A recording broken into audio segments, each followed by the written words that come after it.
check tayo guys.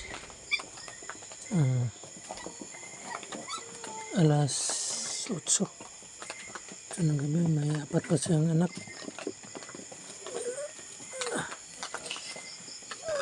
Parang nahihirapan si Happy na mga anak, 3 anak ito guys.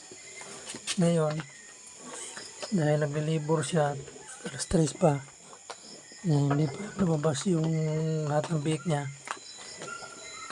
Pag hindi ako naka-inject ng Lutalize, ito ang ginagawa ko dahil hindi ko pinapasok yung mga biik niya kasi is mantas mo siya, pinapaaga niya ang biik. Ito ang paaboton guys kung mga kapigmit.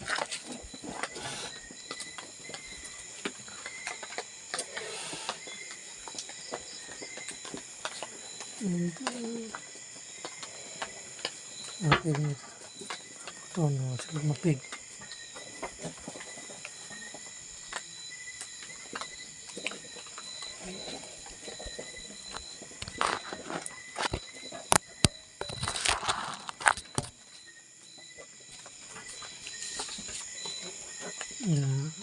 Ang ginagawa ko is ito, yung parang may dumididi dahil na kuha niya nga pag ginagalaw natin ang kanyang tututuyan ito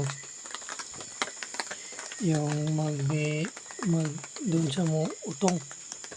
Tignan niyo guys, dahil kung pinapasok natin ang kanyang mga biik, itong mga biik nito kakagatin na yun, isang mayroong ayun may sugat.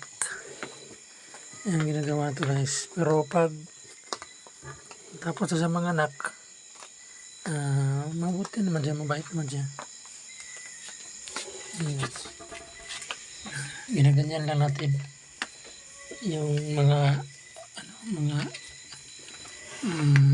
salbahe na inahin. Pero pag mga anak, hindi naman. Ginaganyan natin guys.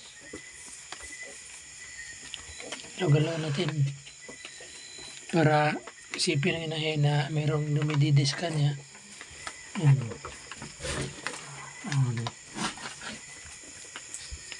Yun sa yun, galaw-galawin lang hanggang sa